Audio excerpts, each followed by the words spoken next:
pour parler de la communication stratégique, en introduction, j'ai envie de dire que s'il suffisait en fait de demander quelque chose à quelqu'un pour l'obtenir, eh bien, ça se saurait déjà. Et puis, on expérimente tous les jours dans nos vies que les réalités est bien différente. Et en fait, on parle de communication stratégique et essentiellement pour lever les résistances qui sont identifiées. S'il n'y avait pas de résistance au changement, il n'y aurait pas besoin d'être stratégique en fait dans sa communication.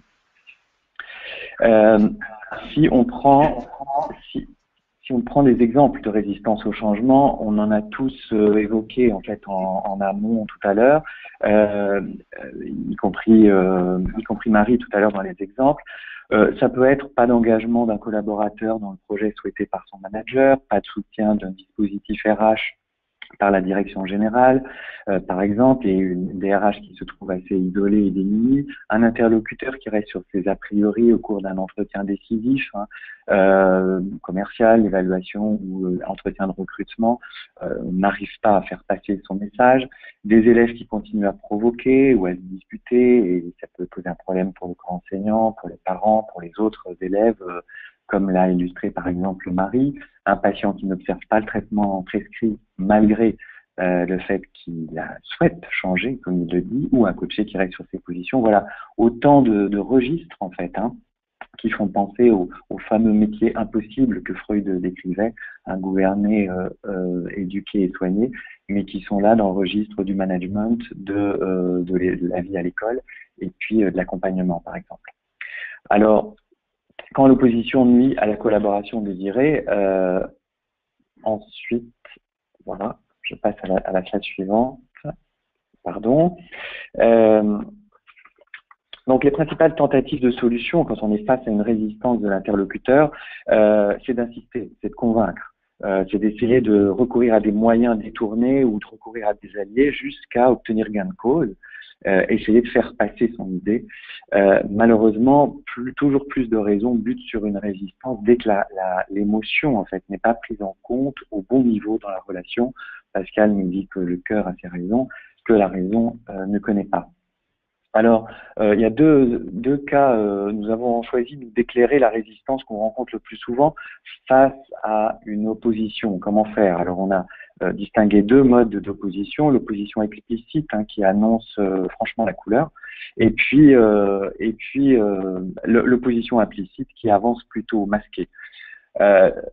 Si on parle de l'opposant plutôt explicite, l'enjeu ici n'est pas évidemment de présenter une recette, comme l'a évoqué Marie. Chaque cas est tout à fait spécifique.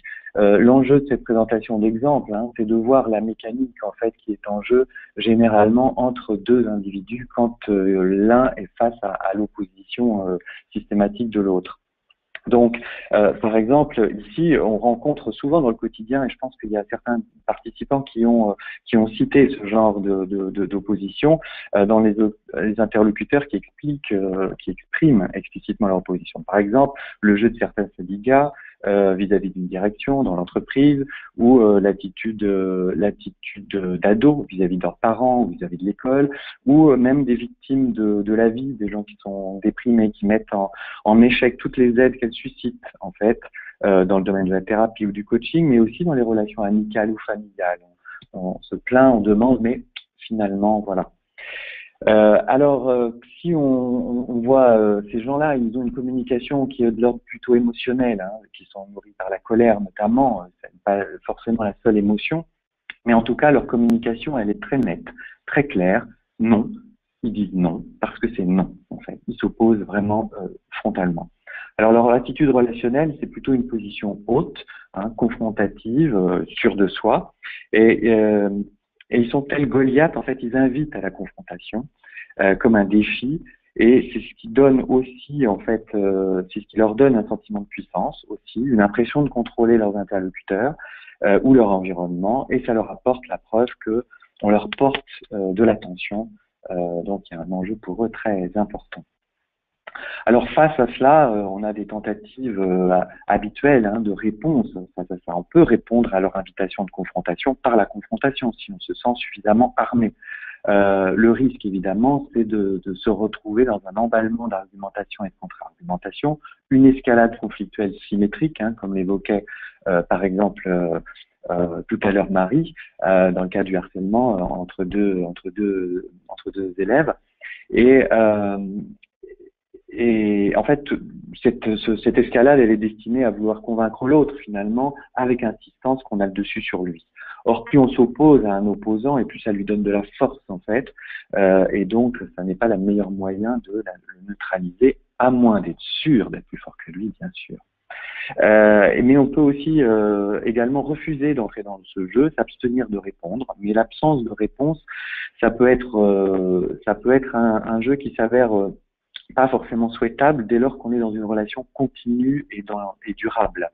Il y a un risque évidemment qu'une sorte d'équilibre s'installe avec le temps, où l'un s'oppose comme pour se soulager en fait systématiquement, l'autre ne répond pas, mais est réduit à une posture de paratonnerre. Hein. C'est-à-dire que tant que quelqu'un exprime sa colère et son opposition, si on ne répond jamais, finalement la force de l'opposant continue à œuvrer.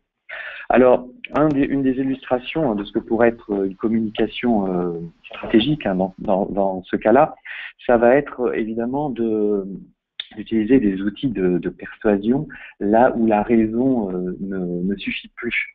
Hein. Donc, à travers les exemples qu'ont donné Marie, on a bien vu en fait que le rôle de recadrer finalement, un recadrage notamment positif, va permettre de donner un autre sens à ce que la personne vit de fait.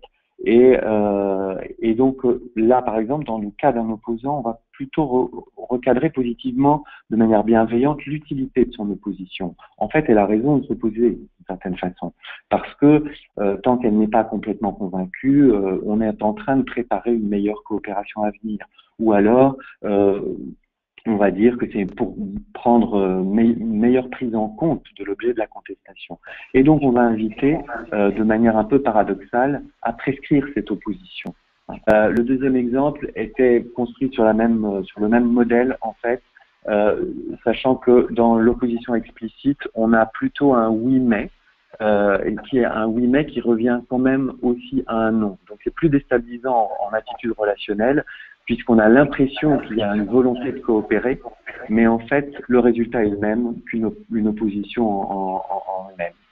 Alors, les outils de la communication stratégique, à travers les exemples qui ont été illustrés à la fois par Marie, à la fois par Andrea, et à la fois par l'exemple que je viens de vous présenter, ils sont à plusieurs niveaux. Vous avez vu que les éléments les plus importants, on va en dire, ils sont évidemment dans la communication non verbale, notamment tout ce que le corps va traduire au-delà des mots qui vont être utilisés. Hein, donc Andrea l'a illustré assez finement et profondément avec la voix. On a vu toute la puissance en fait hein, de ce qui nous échappe quand on ne maîtrise pas en fait finalement l'outil. Et évidemment tout le langage du corps aussi va être un enjeu pour confirmer ou infirmer ce que le message va passer. Tout à l'heure, Grégoire évoquait qu'une grande partie du message de la communication passe par le non-verbal. Et bien sûr, pour dompter le non-verbal, rien de tel qu'une attitude relationnelle stratégique qui permet évidemment de bien se positionner par rapport à son interlocuteur, donc avec de l'empathie et de la stratégie, pour prendre une position complémentaire à celle de l'interlocuteur. Alors, d'une certaine façon, dans l'exemple de Marie l'a assez bien illustré tout à l'heure, l'idée c'est quelle que soit la forme de résistance au changement, il convient d'y faire face en engageant une relation avec son interlocuteur où la communication va éclairer d'abord la cohérence de son interlocuteur. Sa cohérence sur ce qui va lui paraître raisonnable de son point de vue dans la façon dont il manage la réalité. Hein, sa perception, son émotion, son comportement, son attitude, de renvoyer effectivement, de donner une place à tout ça, de telle sorte de créer quelque chose aussi au niveau émotionnel avec lui. Et puis, de cette façon, l'interlocuteur se sent pris en considération et dans un second temps, on peut expliciter une vision alternative. Et ça va être, par exemple, tout l'enjeu de ce qui a été illustré tout à l'heure dans l'exemple, c'est on va rejoindre une position, reconnaître l'état émotionnel de l'autre et proposer un recadrage, justement une autre façon de voir les choses. Et grâce à ça, et je ne vais évidemment pas rentrer dans les détails, mais il y a toutes les techniques de communication persuasive qui ont été illustrées à travers les différents exemples, qui sont les recadrages, la confusion, l'anticipation, les paradoxes, les aphorismes, les anecdotes, autant d'outils de communication que nous utilisons quotidiennement d'ailleurs plutôt quand la relation est bonne, et que parfois nous gagnerions aussi à utiliser de manière plus stratégique pour pouvoir rejoindre la position et s'appuyer, faire un effet de levier, comme on le fait dans les arts martiaux en fait, quand on utilise la force de l'autre pour la retourner contre lui. Voilà, donc la communication stratégique au service du changement dans l'entreprise, elle est à tous les niveaux.